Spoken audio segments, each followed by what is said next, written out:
In the fall of 2018, I started a lawn renovation with the intention of real mowing my yard.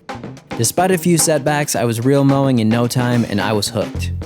2019 brought even more improvements and things were looking great, but there was one problem. I didn't have an irrigation system. How far it is off now? After irrigation install, I vowed to return my lawn to its former glory. This is the road back.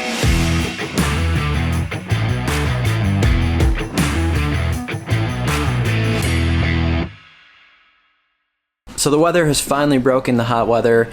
For all of you that have been experiencing that pretty much all over the country, I'm sure you're going to be enjoying a relief from that very soon if you're getting one. Over 100 degrees with humidity is no fun at all, but today we have a nice north breeze coming in here to the shed. I got this thing opened up. We have some work to do today for sure. Now remember that we have a bunch of renovation stuff to start on, and since the weather has begun to break now, I think I'm going to begin to attempt to work on some of these sections here out north on this far front side of the yard here. So maybe about a week's time here in the 80s and lows in the 60s, I might be able to get a little head start on this. It might not work out either, but we'll find out. I just kind of want to get something going here on this section. But first we need to trim this whole yard down. It needs a mow for sure. Also, remember last year when I said this about these sunglasses? Still can't find my sunglasses. Yeah, I didn't find them. I had to buy a new pair. So I'm using the Edwin again today because I'm getting my reel sharpened on the Electra right now. And so I've been switching back and forth anyway, using the gas one and then using the electric one. Just depends on what I feel like that day, basically because I want to continue testing both long term.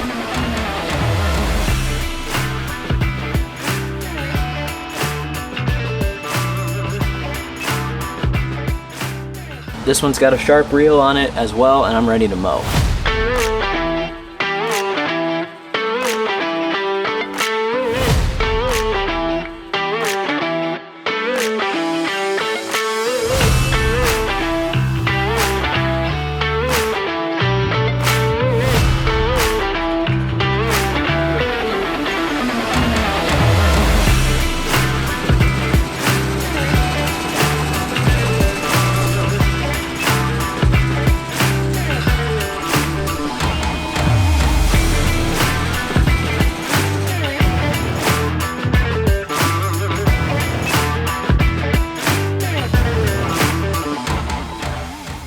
Oh yeah, we're back in business here. Look at this. With this cool down, you can tell the grass has just been able to breathe a little bit and be like, okay, we got through that, now what you gonna bring me?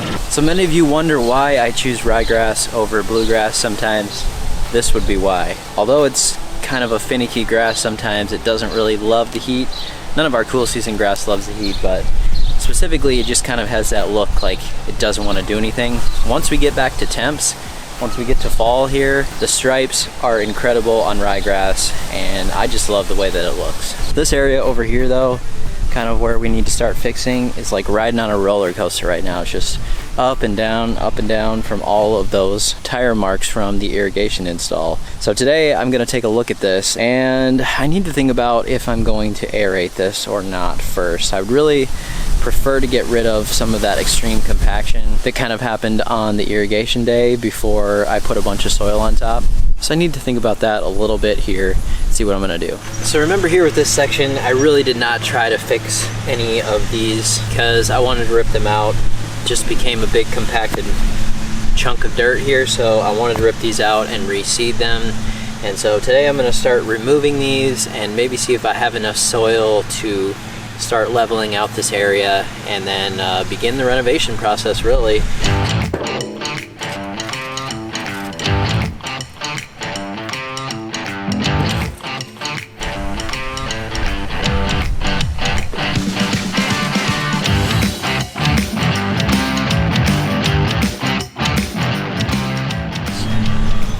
There's a ton of rocks here, and so I kind of like to get rid of that stuff. Make sure we've got good soil in there, not a bunch of grass mixed with rocks. So I pretty much take all of my extra stuff like that and put it down on my creek bank. I had Just prefer to keep loading up that creek bank. Helps me prevent any flooding into my yard by building up that bank a little bit more. And it's a pretty good natural place for me to lay all that extra grass at. So that's what I do with it. Okay, I've got all of these pulled out of here now. Working on those valve boxes over there right now.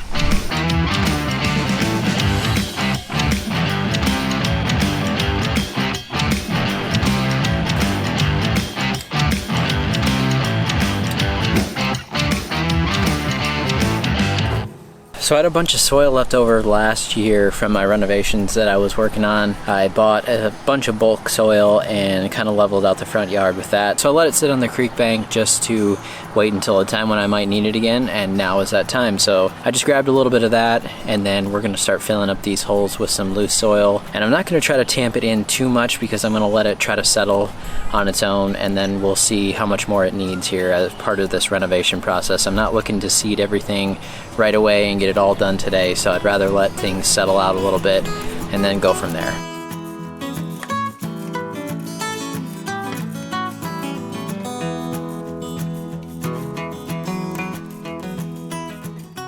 Alright, so now I'm just lightly kind of tapping this down on here. I'm not going to compact it in there too much, but I do want to make sure that it doesn't just all wash away. You can tell there's a little bit of sand in here too, probably just from that creek bank flooding a couple times and getting some sediment and stuff on there. So actually that's really good because it has a really nice fine material to it. It's going to be great for the seeding for sure. Right about now is when I really regret putting that down on the creek bank and having to cart it all the way up that steep hill. So, whew.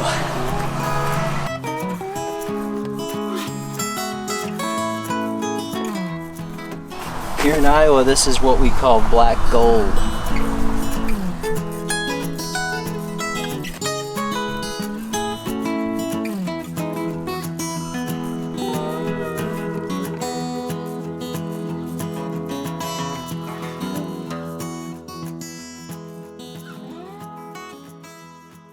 So one other thing that I wanted to do yet as well, while we had kind of a cool down going on, was I had an aerator available to me. So in those sections that are the worst, I want to go through there, punch a bunch of holes in there, and water, and see if I can get it to flatten out just a little bit more before I start the leveling process. Maybe I'm also just a glutton for punishment because these aerators are not so fun to run, especially for someone my size.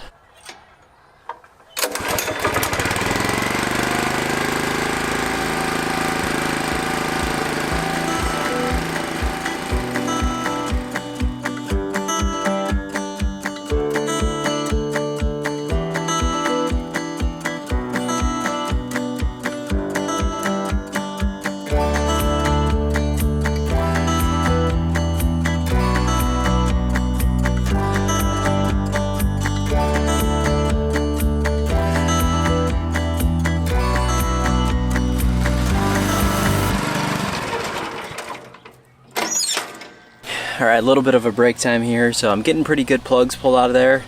Probably around 2.5, some of them 3 inches or so. And some of them, of course, a little smaller, just depends on what section you hit. But now I have to rake up all of these, and I would love to have some sand right now to put over here, but I just had this aerator right now. So I just wanted to go over these sections that were the most compacted, and then I'm gonna water and see if we can get anything to kind of flatten out just a little bit more. So I just came up with an idea that I don't know if it will work or not, but instead of raking all of those cores up by hand, I'm gonna try putting the Scarifying kind of dethatching tool onto the SWARDMAN just really lightly and see if we can pick up all that debris without me having to do it all by hand. If that works, that'll be awesome. Alright, so this Scarifying tool would go into either this Edwin or the Electra. The only difference here is this little pulley.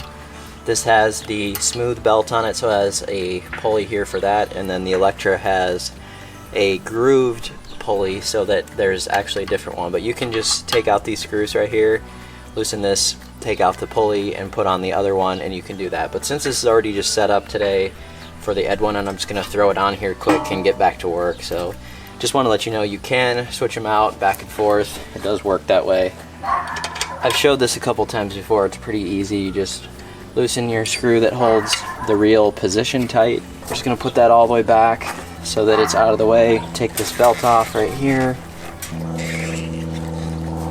That. And then there's a screw right here. One on the other side as well. You just loosen those.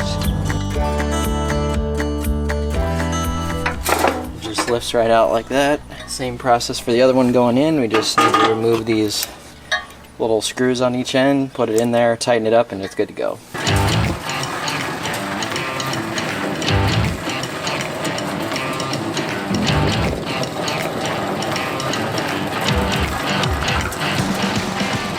So that did a pretty great job. I've got a couple of these little small ones left that were kind of falling down in some of the holes that were created. It obviously doesn't have any suction to pick that up, but for the most part I can come in here with a rake and just lightly get a couple of those that are left, but did a great job to pick those up. So let's go through the rest of the sections and see how it goes.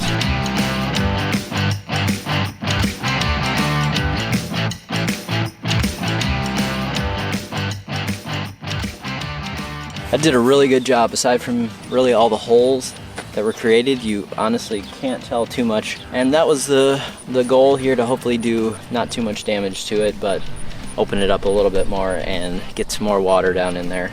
Well, these plastic rakes are super awesome for picking up cores and stuff like that. My handle on my other one is broken and I bought the wrong size, so today we get to use this by hand, which should be really fun. They just do a great job though of combing through everything without really damaging the grass. I don't really know why this specific plastic kind does that, but it just works great.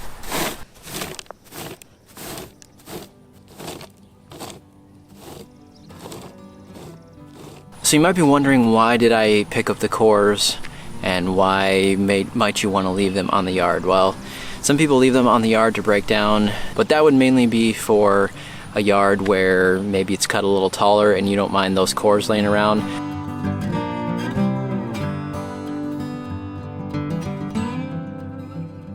Preferably what we would do, especially on a low cut yard, is pick these up, and then as I mentioned, we would probably backfill it with sand or some kind of mix there. Today I'm not doing that just because I don't have any sand yet, and it's not really the exact time when I would want to do that. This grass isn't growing quite vigorously enough for me to feel comfortable putting the sand on there, and that it's going to grow out of that pretty quickly. So maybe around mid-September or so here would be a good time to do it. Today I'm just going and doing this process to see if I can get things to settle a little bit more after that irrigation, and then we will come in and start doing leveling work and fixing all of this uneven ground. Alright, so it is really time to go for it now, and I just gotta find what I'm looking for here.